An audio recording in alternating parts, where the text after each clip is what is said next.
네, 여러분 안녕하세요. 가을바람입니다. 오늘은 김정상 고문의 자사주 매도 내역이 공시가 됐어요. 그래서 우리가 어떤 상황이고 아이온큐의 미래는 어떻게 될 것인가 한번 같이 생각해보는 시간을 갖도록 하겠습니다. 네, 우선은 김정상 과학 고문이죠. 지금은 이제 과학 고문이 되셨는데 뒤에 설명을 좀 드릴게요. 자사주 매도를 실행을 했습니다. 그래서 매도 단가가 약 7불 70센트가 되는 것으로 보이고요. 그래서 71만 6,268주 매도를 해서 이 시장 밸류로는 이만큼이다. 그러니까 요거를 나누면 7.7불이 나옵니다. 그래서 6월 17일에 실행이 됐다. 그래서 어떤 주식을 팔았는가? 이제 이 스펙 상장을 할 때 얻게 되었던 주식 그때 51만 6천 주 정도, 그리고 6월 17일에 스톡 옵션을 행사를 해서 20만 주를 팔았습니다. 그래서 기존 주식 중에서 이 매도 물량이 다 나온 게 아니고 51만 6천 주는 기존에 들고 있던 거고 신규 20만 주를 취득을 해서 판매한 것으로 보입니다. 자, 근데 이게 갑자기 나온 소식이 아니죠. 제가 전에 한번 유튜브 게시글이나 영상으로 공유를 드렸을 텐데 이제 땡큐 공시라는 아이온큐 공시 2024년 5월 10일에 나온 건데 여기 보면은 이제 리마 알라마딘 최고 매출 담당자 그리고 김정상 교수 이사 이렇게 두 명이 3월 초부터 김정상 교수님 같은 경우는 9월 말까지, 그 리마 알라마딘 같은 경우는 12월 중순까지 각각 71만 주, 6만 6천 주를 팔겠다라고 공시를 사전에 했습니다. 그래서 갑자기 나온 사항이 아니고 이미 공시를 했던 사항인데 3월에서 9월 사이 하겠다라고 했는데 어떻게 보면 딱 중간 시점에 행사를 하신 것 같아요. 자, 그럼 남은 주식수는 몇 개냐? 이게 5월 10일에 나왔던 최신 지분 자료인데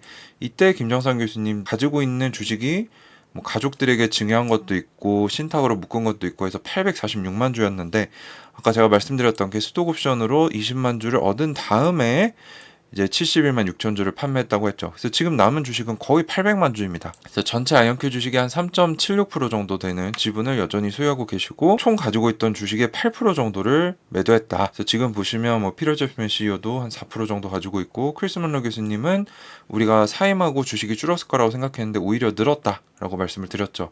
그래서 세 분이 굉장히 많이 가지고 계시고 토마스 크레이머 187만 주, 그리고 니콜로 디마시 이제 DMI 쪽 사람이죠. 그쪽 CEO가 265만 주, 그 해리유 DMI 회장 277만 주, 이렇게 주요 인물들이 주식을 가지고 있습니다. 자, 근데 2023년 연례보고서 2024년 2월 28일에 나왔는데 이때 김정상 교수님은 과학적 고문 동시에 이사이다라고 얘기가 나왔는데 이사직이 2024년에 만료된다라고 적혀 있죠. 그래서 지금 6월 18일 기준으로 봤을 때는 이사진에서 빠졌습니다. 지금은 고문이 된 거죠. 과학적 고문으로 옮겨온 상황이다. 그래서 왜 이렇게 됐냐? 2024년 4월 25일에 나왔던 추가 확정 위임 권유 자료라는 게 있어요. 이게 뭐냐면 이제 주주총회 때 우리가 투표하는 안건에 대해서 자세한 설명이 돼 있는 건데 여기에 뭐라고 돼 있었냐면 김정상 이사 그리고 크레이그 베런 이사 둘 다 초창기 멤버인데 둘 다 정기 주주총회 이번 6월 달에 이사 임기가 만료가 됐다.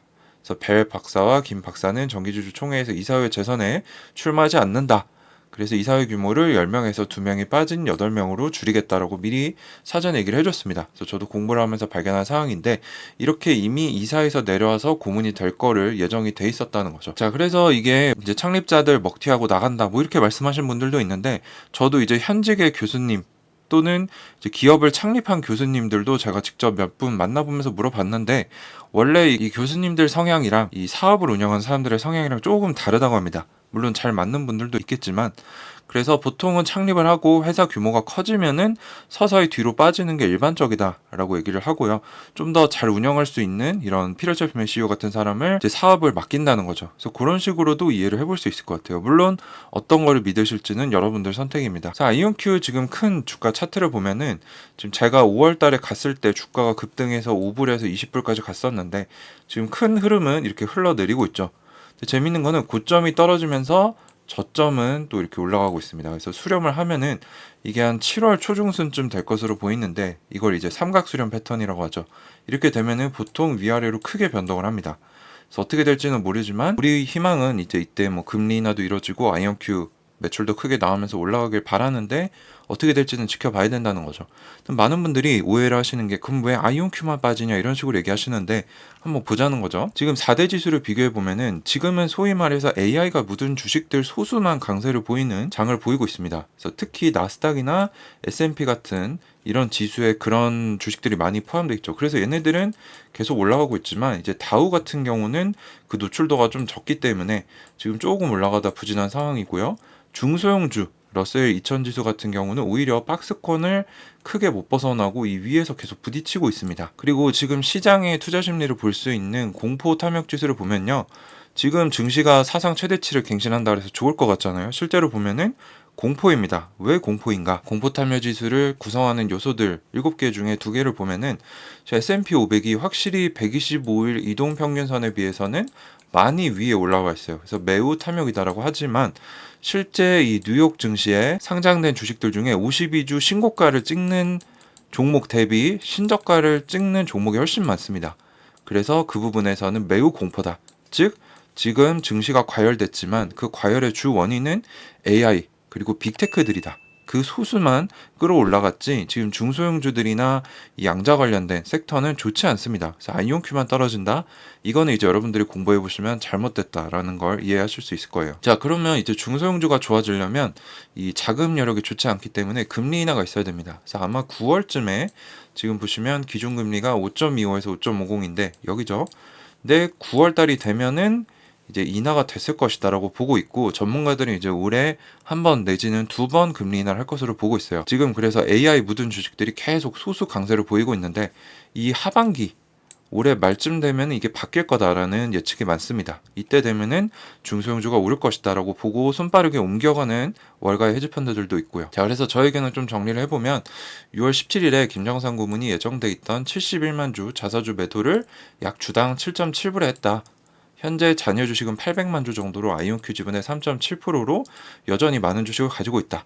그러나 이제 크리스 먼로 교수님과 김정상 교수님은 이제 내부 직분이 없습니다. 공식적인 직분이. 그래서 앞으로 매매를 해도 공식 의무가 없을 것으로 추정이 되기 때문에 만약에 이 두 창립자만 보고 이 사람들 믿고 내가 투자하겠다라고 하셨다면은 매도를 고려할 수 있는 상황이 된 건 맞습니다.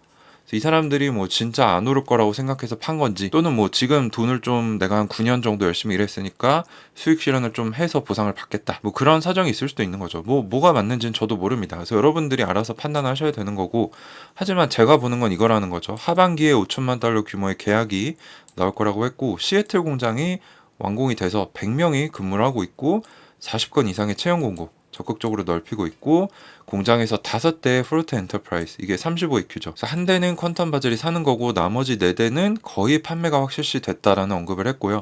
바로 64EQ로 넘어가겠다라고 했기 때문에 여기서 큰 매출을 또 기대할 수 있습니다.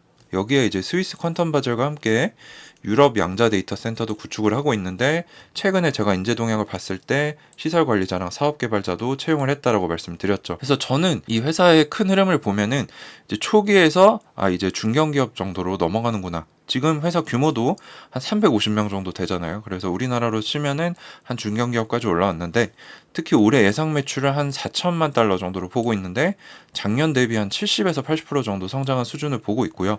올해 총 예상 신규 수주 금액도 작년엔 65밀리언이었는데 작년 4분기에는 70에서 90을 예측했고 1분기 때는 75에서 95로 상향을 했습니다. 그리고 제가 지속적으로 보여드리지만 아이온큐 매출이 지금 이렇게 늘어날 것으로 월가도 보고 있다라고 말씀드렸죠. 그래서 21년에는 200만 달러, 22년에는 1100만 달러, 23년에는 2200만 달러 지속적으로 월가 예상치를 초과 달성을 하고 있고 24년부터 월가는 4천만 달러, 25년 8200만 달러, 26년 1억 5천만 달러, 27년에는 3억 1,500만 달러. 그래서 월가도 이렇게 보고 있기 때문에 또 긍정적으로 보시는 분들은 이렇게 볼 수도 있겠다. 이렇게 말씀을 드립니다. 그래서 우리가 부정적으로 보는 의견, 긍정적으로 보는 의견을 다 살펴봤어요. 그래서 제가 이렇게 2개 다 말씀을 드리는 거는 제대로 파악해서 제대로 투자해야 된다라는 거죠. 누가 맞을지는 아무도 모릅니다. 미래이기 때문에. 그래서 리스크 관리를 위해서 뭐 흑자 전환되면 그때 들어가겠다. 그렇게 하셔도 됩니다. 또는 뭐 나는 테슬라를 놓쳤으니까 테슬라가 쌀 때 초기에 들어가서 버틴 사람들처럼 나는 아이온큐 초기에 들어가서 버티겠다. 뭐 그게 맞을 수도 있어요. 그래서 자신이 생각한 것이 자신에게는 답이기 때문에 남에게 의지하지 말고 스스로 판단해서 투자하시면 좋겠습니다. 자, 그래서 김정상 고문의 자사주 매도 내역 공유를 드렸고요. 그래서 아이오큐미는 어떻게 될 것인가, 긍정적인 측면, 부정적인 측면 이렇게 둘 다 살펴봤고요.